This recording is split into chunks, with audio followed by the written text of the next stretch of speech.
Audience से एक सवाल पूछा गया, जहाँ पे उन्होंने कहा कि भाई हिंदुइज़्म में अद्वैत अद्वैत में ये माना जाता है कि टोटैलिटी ऑफ यूनिवर्स को हम गॉड मानते हैं। तो उन्होंने उसको फटाक से बोल दिया कि वो इरैशनल है। तो इतना कॉन्फिडेंटली उन्होंने इसको इरैशनल किस बेसिस के ऊपर बताया था? तो इर्रेशनल आपकी इसमें क्या राय है? इर्रेशनल अच्छा, और रीज़न क्या है उसके पीछे? उसकी रीजन ये है कि हमने चले भाई ध्रुव नहीं निकलेगा इससे। हाँ जी, नमस्ते मुफ्ती साहब। जी आदाब, क्या हाल चाल है? जी, मैं हिंदू हूँ, वो मैंने आपका डिबेट आपका मतलब मुफ्ती शामिल का डिबेट देखा शमाइल मैंने, साहब का, जी जी शमाइल का साहब का, जी हाँ। जी तो वहाँ पे आप रिप्रेजेंट कर रहे थे सब रिलीजन को, if I am not wrong. Mufti smile साहब, जी, चूंकि डिबेटर मुफ्ती तो वही शमाइल थे ना। साहब, जी जी, जी, हाँ, मुफ्ती शमाइल साहब। पर वहाँ पे उन्होंने ऑडियंस से एक सवाल पूछा गया, जहाँ पे उन्होंने कहा कि भाई हिंदुइज़्म में अद्वैत अद्वैत में ये माना जाता है कि टोटैलिटी ऑफ यूनिवर्स को हम गॉड मानते हैं। तो उन्होंने उसको फटाक से बोल दिया कि वो इरैशनल है। तो इतना कॉन्फिडेंटली उन्होंने इसको इरैशनल किस बेसिस के ऊपर बताया था? खैर, ये तो आप वो बता आप सकते हैं? उन्हीं से पूछेंगे, लेकिन असल बात ये है कि जब हम ये बात करते हैं ना कि हम तमाम मज़ाहिब को रिप्रेजेंट कर रहे हैं, तो हम सिर्फ एग्जिस्टेंस ऑफ गॉड के मसले पर रिप्रेजेंट कर रहे हैं। वरना जाहिर है कि आपस में मज़ाहिब में, रिलीजन्स में बेइंतहा इख्तिलाफ है। हमारे यहाँ गॉड की जो डिटेल्स हैं, वो आपके यहाँ अद्वैत में या दूसरे जो भी डिनोमिनेशंस हैं, हिंदुओं में या और क्रिश्चियंस में, उनके यहाँ जो गॉड की डिटेल है, कैरेक्टरिस्टिक्स हैं, उसका डिस्क्रिप्शन है, उसमें बड़ा इख्तिलाफ है। तो उसमें कोई भी मुसलमान या आप मुझे रिप्रेजेंट नहीं कर सकते, मैं आपको नहीं कर सकता जब डिटेल में जाएंगे। लेकिन existence of an entity that is God, इसमें तो हम और आप एग्री करते हैं ना। तो मुफ्ती शामिल साहब ने जो मुफ्ती साहब ने इरैशनल कैसे बता दिया मतलब मैं वही कह रहा हूं बिकॉज़ कि वो ये क्वेश्चन तो उनके लिए है, इसलिए असल में क्वेश्चन करने वाले ने गड़बड़ी की ना, ये क्वेश्चन वहां बनता ही नहीं था। वो अपने डिनोमिनेशन को क्यों साबित करवाना चाह रहा है मुफ्ती शमाइल साहब से? मुफ्ती शमाइल उसके डिनोमिनेशन को और उसके डिनोमिनेशन या उसकी जो डिटेल है, रिलीजियस डिटेल, उसको तो रिप्रेजेंट नहीं कर रहे थे ना। ये सवाल ही नहीं, इररेलेवेंट था, उसको ये सवाल ही नहीं करना चाहिए था। नहीं, वो और अपना रही व्यू बात पॉइंट दे रही रहे थे। बात अगर अगर रिलीजियस डिबेट होगी, आप मसलन मुझसे कहें, मैं इस बारे में क्या कहता हूं, आप अपना सवाल रखें।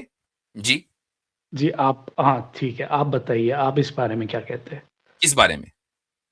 कि हम जो अद्वैत फिलॉसफी है, जिसमें totality of universe, whole of universe को हम गॉड बोलते हैं। हम्म जी, तो आपका इर्रेशनल आपकी इसमें क्या राय है? इर्रेशनल है।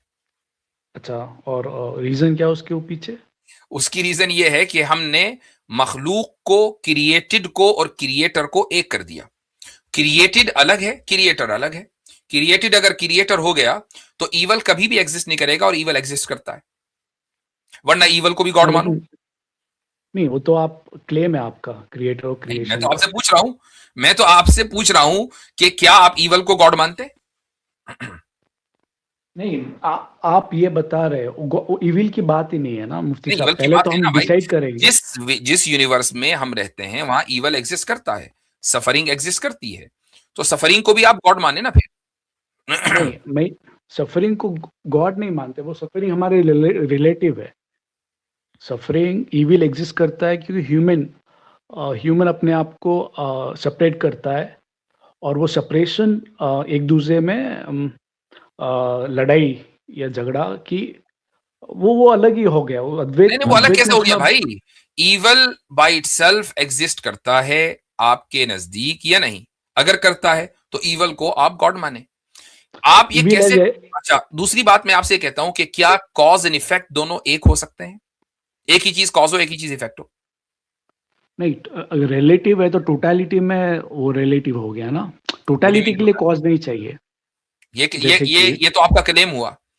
टोटैलिटी के लिए कॉज नहीं चाहिए, ये आपका क्लेम हुआ। जी, यह मेरा क्लेम है। इसको इसको साबित करें लॉजिकली कि कॉज एंड इफेक्ट दोनों एक नहीं होने चाहिए। ये तो दुनिया मानती है ना। हाँ, ये तो आप कॉज एंड एक यूनिवर्सल रियलिटी है, सारी दुनिया मानती है कि कॉज एंड इफेक्ट अलग अलग है। कॉज अलग होगा, इफेक्ट अलग होगा। कॉज एंड इफेक्ट ही एग्जिस्ट ही करता है रिलेटिव में सेंस में, जैसे कि इसकी इसकी खुद की कोई वजूद नहीं है। आप ये मानते हो? बिल्कुल, कॉज़ैलिटी का अपना कोई रियल टाइम एग्जिस्टेंस नहीं है, लेकिन कोई ठीक चीज है, अगर अगर आप कॉज है, जिस तरह आपके जो पेरेंट्स हैं वो आपके एग्जिस्टेंस का कॉज हैं, वो तो एग्जिस्ट करते हैं या वो भी नहीं करते? ठीक है, मैं आपको बता देता हूँ, अगर कॉज़ैलिटी कॉज़ैलिटी रिलेट जी, जी, कॉज़ैलिटी मैं रिलेटिव है, कॉज एंड जी, इफेक्ट नहीं है कॉज़ एंड इफेक्ट रिलेटिव ही है ना? भाई। अगर आपके पेरेंट्स आपका कॉज हैं, किसी दूसरे का इफेक्ट होंगे, लेकिन आपका कॉज वो रियल टाइम है कि नहीं? रियलिटी में आपका कॉज के तौर पर वो एग्जिस्ट करते हैं या नहीं करते? हाँ, है ना, एग्ज़िस्ट करता है। बस, तो हमने मान लिया। हाँ, ये आप नहीं कह सकते कि बस वो कॉज है, इफेक्ट नहीं है। वो किसी और चीज का इफेक्ट है, वो अपने पेरेंट्स का इफेक्ट है। हाँ, तो मुफ्ती साहब, ये कॉज़ एंड इफेक्ट यूनिवर्स के अंदर आ गया, तो हम्म, रिलेटिव है। तो हम्म, अगर आप अल्लाह को कॉज़ बोलेंगे तो अल्लाह भी रिलेटिव है, यूनिवर्स के अंदर ही आ जाएगा ना? नहीं, इसलिए नहीं आएगा कि इस यूनिवर्स में जितने भी कॉज हैं वो रिलेटिव है, एब्सोल्यूट नहीं है। खुदा, उसको हम एब्सोल्यूट कॉज मानते हैं, वो किसी और चीज का इफेक्ट नहीं है। फिर यहां तो हम डिफरेंस वो इन्फरेंस नहीं हो, फिर वो अजम्पशन हो गया। कैसे? क्योंकि जब चीज़ सब रिलेटिव है हम्म, और आप किसी एक को अज्यूम कर रहे हैं कि वो एब्सोल्यूट है और वो बियॉन्ड यूनिवर्स है, तो वो अजम्पशन ही ना नहीं, टोटल। उसको उसको हम एज्यूम नहीं कर रहे हैं, उसको हम प्रूव कर रहे हैं। चूंकि अगर आप रिलेटिवली चलते रहेंगे तो कभी प्रूव भी कैसे आप, करोगे मुफ्ती साहब? आप ये तो अजम्पशन मैं ले कह रहा रहे हूं, हैं तो प्रूव कैसे करें? यही तो मैं कह रहा हूं कि अगर आप रिलेटिवली इसी तरीके से चलते रहेंगे, cause and effect, cause and effect, cause and effect for ever and ever, तो कभी भी आप एग्जिस्ट नहीं कर सकते हैं। हाँ, लेकिन तो इसका मतलब ये भी हो तो सकता है कहीं कि ना कहीं यूनिवर्स आपको एग्जिस्ट। रुकना पड़ेगा, जिसको आपको एब्सोल्यूट कॉज मानना पड़ेगा। अगर आप एब्सोल्यूट कॉज नहीं मानेंगे तो आप infinite regress of relative causes को मानने वाले हैं, जिसकी वजह से आप एग्जिस्ट नहीं कर सकते। यही तो जो आप कॉज जो सिंपल आप सा फर्स्ट दलील दी गई थी। जी, जी, वो जो फर्स्ट कॉज रहेगा, आप वो एब्स जो भी आप अगर कॉज एंड इफेक्ट को आप रिलेटिव मान रहे हो, तो टोटलिटी ऑफ यूनिवर्स में आ गया ना कॉज एंड इफेक्ट। नहीं तो आया ना। टोटलिटी ऑफ यूनिवर्स एब्सोल्यूट हो गया। ये कैसे हो गया कि फर्स्ट कॉज को आपने यूनिवर्स का हिस्सा कैसे मान लिया? क्योंकि कॉज एंड इफेक्ट यूनिवर्स में, तो यूनिवर्स में फर्स्ट एंड कॉज भी आएगा ना?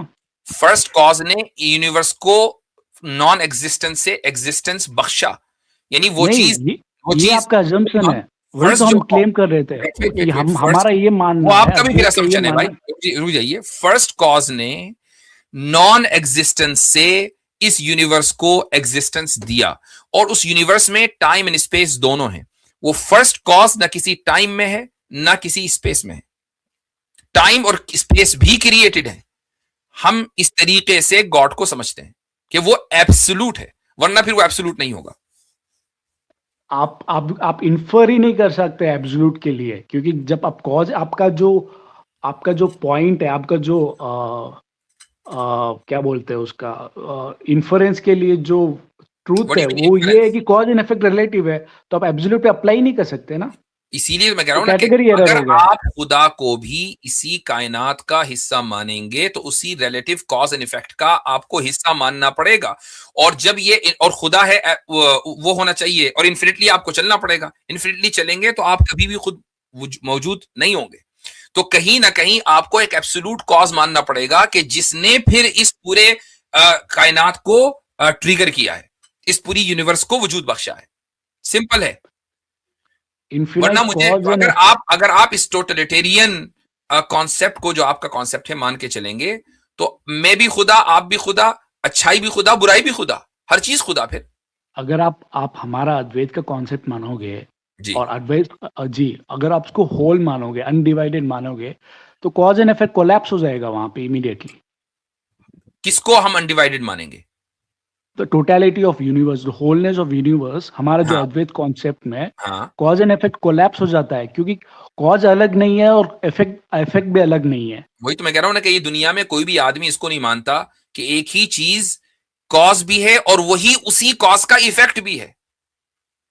मुझे बताएं हाँ, कोई ऐसी मिसाल है? नहीं, वो नहीं मानते हैं, क्योंकि भाई वो ना, आप मुझे मिसाल दो ना, कोई एक मिसाल दे दें कि एक ही इसलिए तो चीज खुद से कॉज हो और उसी कॉज का इफेक्ट भी हो। कहीं और से जी, इफेक्ट, मैं किसी और का वो इफेक्ट ना नहीं, हो, नहीं, उसी कॉज का ये इफेक्ट हो। जो आप कॉज एंड इफेक्ट, वो क्लासिकल सेंस में आप जो बोल रहे हो वो क्लासिकल फिजिक्स में था। ध्रुव भाई ये बताएं कि क्या आप प्रैक्टिकली भी जो हैं वो क्रिएटर हैं या खुदा हैं? नहीं, हमारा अद्वैत का वही बता, व्यवहारिक अद्वैत का व्यवहारिक हमारा तल मैं व्यवहारिक तल की बात कर रहा हूँ। क्रिएटर क्रिएटर का कॉन्सेप्ट ही नहीं है हमारे यहाँ पे। मैं जानता हूँ अद्वैत में क्या है क्या नहीं है। अद्वैत का भी जो आप बता रहे हैं ना, आपने पहली बात जो यूनिवर्स को ही जो खुदा कर दिया, अद्वैत में ये चीजें नहीं है। अद्वैत में जो चीजें टोटलिटी माया ऑफ है यूनिवर्स मेरे भाई। वो जो चीज माया है वो चीज असल में एग्जिस्ट ही नहीं करती ना। नहीं, माया का किसने बोला कि माया एग्जिस्ट नहीं करती है? माया अच्छा एग्जिस्ट आप करती है फिर। माया को आप माया माया माया परसेप्ट माया का माया बताएं। माया की व्याख्या क्या है? ऋषि वशिष्ठ ने माया की व्याख्या है कि माया की परसेप्शन ऑफ, व्याख्या क्या दी है? मैं बता रहा हूँ, मैं बताऊँ, परसेप्शन ऑफ ड्यूलिटी, कि आप, मैं अलग, ये ये ये अलग, ये वो अलग। ये जो आपको दी गई है, ये आप व्याख्या जो कर रहे हैं परसेप्शन ऑफ डुअलिटी, ये किस ऋषि ने दी है? ये आदि शंकराचार्य ने आदि ये शंकराचार्य ने इसमें, तो परसेप्शन ऑफ ड्युअलिटी के बारे में तो कहीं नहीं बोला है। माया मैं आपको का रेफरेंस दे दूंगा, उसकी बड़ी ऋषि बात वशिष्ठ नहीं है मेरे लिए, जी। मैं रेफरेंस दे दूंगा। ओके, आदि शंकराचार्य ने हम्म ब्रह्म सूत्र में ये क्या ये हम्म। लिखित है ये। ब्रह्म सूत्र में कहाँ पे लिखा है? आदि शंकराचार्य ने तो वो माया को माना है। हाँ, माया को किस माया का किस एग्जिस्टेंस ही नहीं। माया का मतलब ही है जो चीज माया नहीं है वो माया माया। माया वर्ड, माया विदाउट मीनिंग कुछ नहीं है, राइट? तो मैं हम्म आपको वो बता रहा हूँ, डिस्क्रिप्शन ऑफ माया बता रहा हूँ कि perception of duality is what we call maya. कि भाई, कि अद्वैत देखो, आप समझिए, जो जो मेन कॉन्सेप्ट क्या है अद्वैत का? Non duality, correct? अद्वैत का कॉन्सेप्ट तो नॉन डुअलिटी है, मगर क्या वो हाँ, आपको तो अगर आप, व्यवहारिक तल पर भी क्रिएटर के साथ जोड़ देती है, या जो पर ब्रह्म है उसके साथ जोड़ देती है? व्यवहारिक तल पर भी, मैं व्यवहारिक तल की बात कर रहा हूँ, परमार्थिक तल की नहीं। जी मैं आपको एक एग्जांपल देता हूँ। अगर समंदर में, लेट्स से समंदर में दो तीन मछलियां है, क्या वो मछली समंदर के पानी से अलग है? बिल्कुल उसका अलग से एग्जिस्टेंस है। पानी और मछली तो एक नहीं है। एक नहीं है, पर वो पानी के हाँ अंदर तो ही एक नहीं एग्जिस्ट है कर तो सकती है, डुअलिटी आ करेक्ट? गई ना। या तो फिर आप फिर रामानुजाचार्य की बात आप मान ले फिर। नहीं नहीं, अद्वैत वो तो फिर रिलेटिव है ना, होगा। वो एब्सोल्यूट अद्वैत तो नहीं नहीं है ना होगा ना। भाई। पानी और मछली अलग अलग ही वजूद रखेंगे। कैसे ठीक है पानी में। अलग, रिलेटिव टर्म्स में है ना मेरे भाई, वही मान बता लीजिए रहा हूँ, एब्सोल्यूट से पानी के बिना मछली रह पानी के सकती है क्या? अंदर, पानी के बिना नहीं रह सकती, डिपेंडेंट है। वही तो हम कह रहे हैं कि हर चीज जो है वो क्रिएटर पे डिपेंडेंट है। हर चीज जो है वो फर्स्ट कॉज के ऊपर डिपेंडेंट है, उसके बिना नहीं रह सकती। मगर ये नहीं कह सकते कि हर चीज फर्स्ट कॉज ही बन गई। भाई अगर एग्जिस्टेंस, अगर पानी से ही वो एग्जिस्टेंस में आ रही है, तो पानी से जी सेपरेट कैसे हुई? चले बताइए आप। भाई, इस तरह स्थिति तो हम यहाँ स्थिति सुबह तक बैठे रहेंगे, और भी कॉलर्स हैं। आपकी बात ठीक आ है, गई कोई है बात गौरव नहीं। साहब, इंशाल्लाह फिर बात करेंगे। शुक्रिया बहुत बहुत।